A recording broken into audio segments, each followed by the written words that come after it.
সব দো ভাজিগুলো ভেজে নিয়েছি। আর দেখুন কত দারুণ লাগছে দেখতে, মচমচে হয়েছেও খুব সুন্দর, গরম আছে।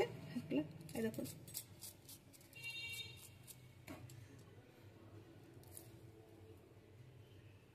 দেখুন ভিতরটা কত খাস্তা হয়েছে।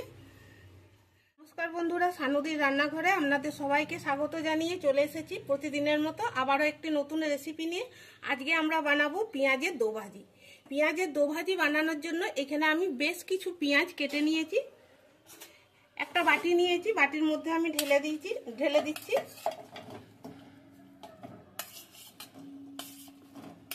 এখানে আমি পরিমাণ মতো পেঁয়াজ নিয়েছি, আপনারা আপনাদের পরিমাণ মতো করে পেঁয়াজটা নেবেন।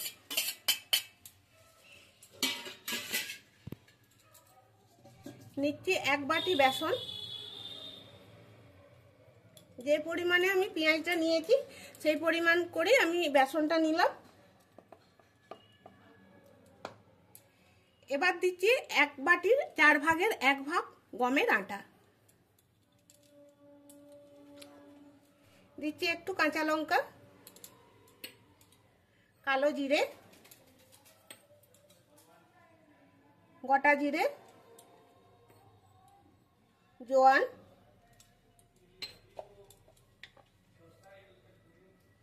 হলুদের গুঁড়ো।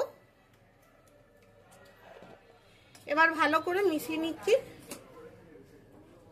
বন্ধুরা, আপনারা তো বাড়িতে দো ভাজি বানিয়ে খেয়েছেন বা দোকানের থেকে কিনেও খেয়েছেন, একবার এইভাবে বানিয়ে দেখবেন, খেতে খুব সুন্দর লাগে। এটা আমি হাত দিয়ে মেখে নেব। প্রথমে এইরকম ভাবেই একবার মিশিয়ে নিচ্ছি, কারণ পেঁয়াজ থেকে তো একটা জল বেরোয়, সেই জন্য এখন আমি জল দেব না, আগে আমি ভালো করে মিশিয়ে নিই।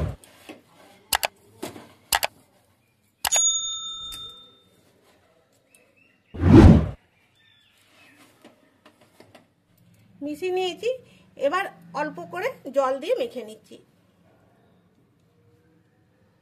দো ভাজি বানানোর জন্য খুব একটা পাতলা করে মাখা যাবে না, একটু টাইট করেই মাখতে হবে।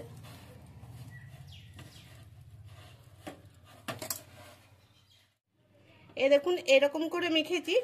এখন আমি নুন দিইনি, এবার আমি দিয়ে দিচ্ছি স্বাদ মতো নুন। নুন দেওয়ার পর পেঁয়াজ থেকে একটু জল বেরোবে,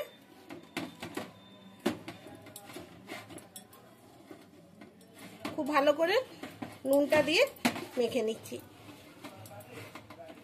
এ দেখুন ভালো করে মেখে নিয়েছি।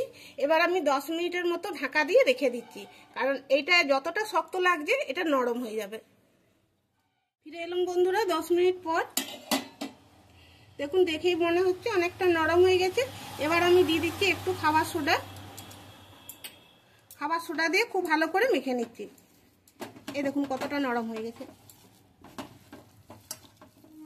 আগের থেকে বেশি জল দিয়ে দিলে নরম হয়ে যেত, আর নরম হয়ে গেলে এই রেসিপিটা বানানো কিন্তু অসুবিধা হয়ে যেত।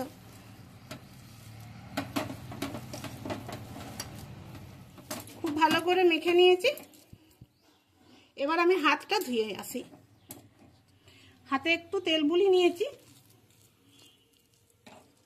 এবার এখান থেকে এরকম নিয়ে একটা বল বানিয়ে নিচ্ছি।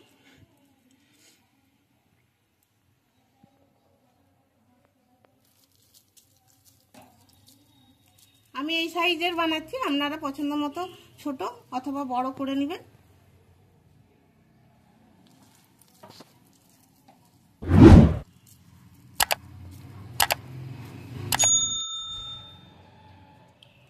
সরষের তেল গরম হতে বসিয়ে দিয়েছি, তেলটা গরম হয়ে গেছে। এবার আমি একটা একটা বল দিয়ে দিচ্ছি।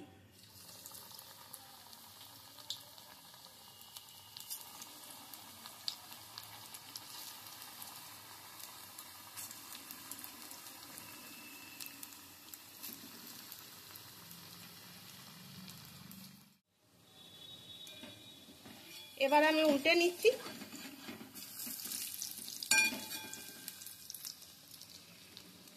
গ্যাসের আঁচটা এখন আমি একদম কমিয়ে রেখেছি। ওই পিঠটা একটু ভাজা হয়ে যাক, তারপর দেখাচ্ছি। এবার আমি নামিয়ে নিচ্ছি। এগুলো এখনো ভালো করে ভাজা হয়নি, অর্ধেক ভাজা হয়েছে, এখনো অর্ধেক ভাজা হতে বাকি আছে।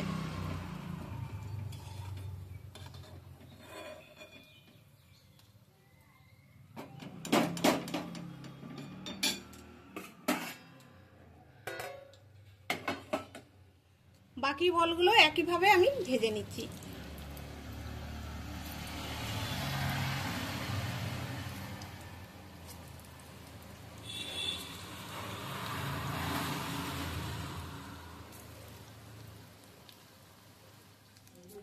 এগুলো ভাজা হয়ে গেছে, মানে অর্ধেক ভাজা হয়ে গেছে, এগুলোকেও নামিয়ে নিলাম। এবার দেখুন এখানে আমি একটা পলিথিন নিয়েছি, এটা ভালো করে পরিষ্কার করে নিয়েছি। এবারে এগুলো আগে ভেজেছি, এখান থেকে একটা নিয়ে এইভাবে দিয়ে একটু আমি চ্যাপটা করে নিচ্ছি।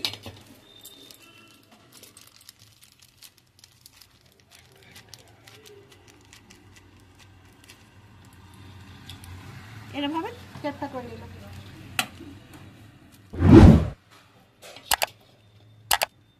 আবারও নিলাম।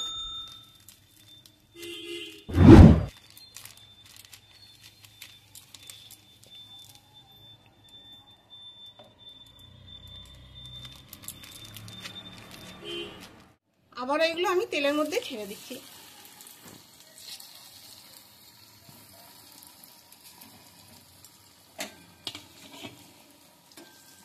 একদম হালকা আছে আমি ভেজে নেব, কারণ এগুলো তো অর্ধেক ভাজা হয়ে গেছে আর অর্ধেকটা বাকি আছে।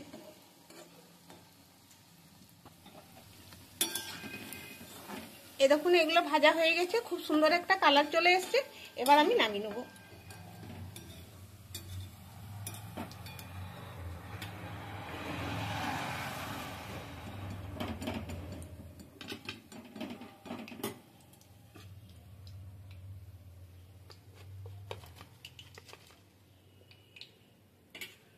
বাকিগুলো একইভাবে ভেজে নিচ্ছি। এখানে তেলটা একটু কম আছে, তেলটা একটু দিতে হবে। এই ব্যাচটা করে নামিয়ে নিই, পরের ব্যাচে আমি আরেকটু তেল দিয়ে দেবো। সব দো ভাজিগুলো ভেজে নিয়েছি, আর দেখুন কত দারুণ লাগছে দেখতে, মচমচে হয়েছেও খুব সুন্দর, গরম আছে। এই দেখুন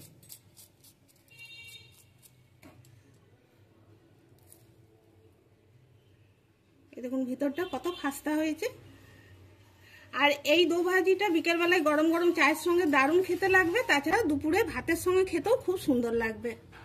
বন্ধুরা আশা করব আজকের এই রেসিপিটি ভালো লেগেছে। ভালো লাগলে একটা লাইক করুন, চ্যানেলটিকে সাবস্ক্রাইব করে দিন, আর একটু বেশি করে শেয়ার করুন। একবার এভাবে বাড়িতে বানিয়ে খেয়ে দেখবেন, কমেন্টে জানাবেন কেমন লেগেছে। আজকে ভিডিওটি এইখানেই শেষ করছি, দেখা হবে আবার পরের ভিডিওতে। সবাই ভালো থাকুন, ধন্যবাদ।